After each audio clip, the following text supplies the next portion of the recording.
I just see stuff a lot different than most people. We all know the saying, one man's trash is another, well, you know. And when we met a man in East Texas, we discovered he was changing the way people see a pile of junk. I'll buy stuff, and in my mind's eye, I know something can be done with it.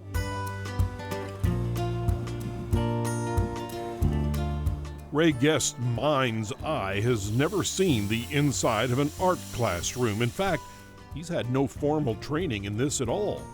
But this self-described junk picker aspires to make a living from what he sees as his nature. It just comes natural to me, and the more I do, the better I get, and the more sense everything makes.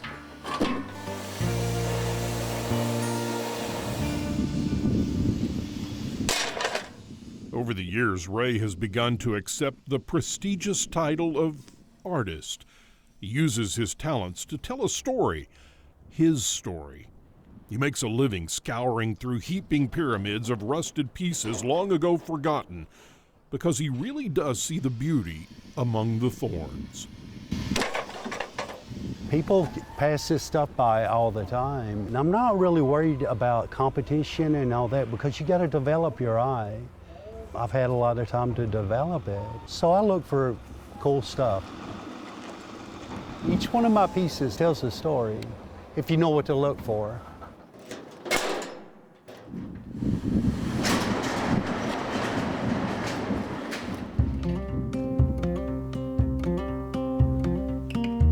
These abandoned antiques and ruined relics each tell a story. But the artist behind them may be the biggest reclamation project of all. Ray found redemption through his art from a rowdy life of dangerous habits. I went to jail a whole lot. I was on probation or parole over 30 years of my life. I never had a clue. In 1992, I had 2 burglars break in my house, shot me twice in the head. They said I was going to die that night, and I should have died, and I had to learn how to walk again and all this. I thought I was a bad boy, but I got tired of going to jail. Ray spent the better part of his life staring at 4 dank jail walls. His inner and outer temptations warred with his psyche, but after years of torment from his own self-made consequences, Ray had an epiphany.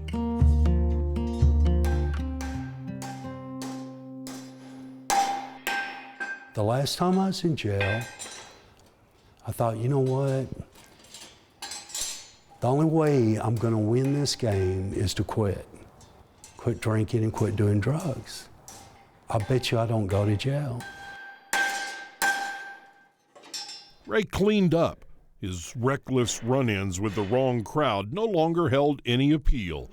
Instead of spending his life locked away from the light of day, he had found a ray of sunshine. The only way to win that game was to quit. And now, it's learning life on a whole different level.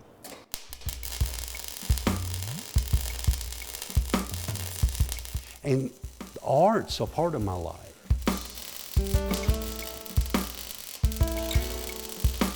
Now Ray has found a better addiction. His love for art is a new high that has consumed his life in a positive way. This is my new drug, and I'm probably addicted to it. Yeah, yeah. It's better than the other one. My life is all making sense because of art, and it's almost spiritual to me. Having looked for love in all the wrong places, Ray has finally found what he loves to do. His metalwork expresses that joy to the world, where every cut and weld comes from the heart. I spend all my time making stuff, 7 days a week. That's all I do.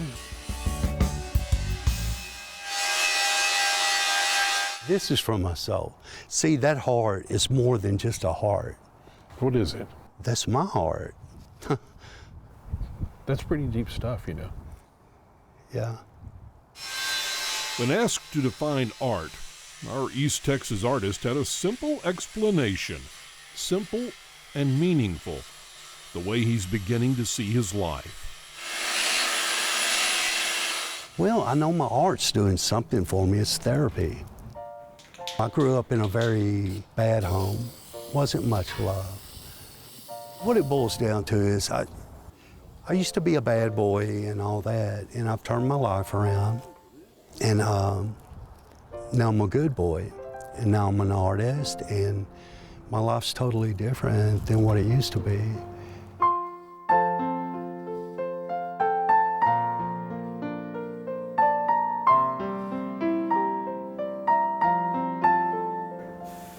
Having found his niche, Ray finds solace in the simple fact that art saved his life. And by creating something from nothing, his hands help tell the story and spread his heart to the world. An artist told me when I started making this stuff, they said, create what you want to see more of in the world. If it puts a smile on someone's face, I can make more, and I can make it even better. The more I make, the better I get. And I enjoy it. And this is therapy. I mean, this cleanses my soul.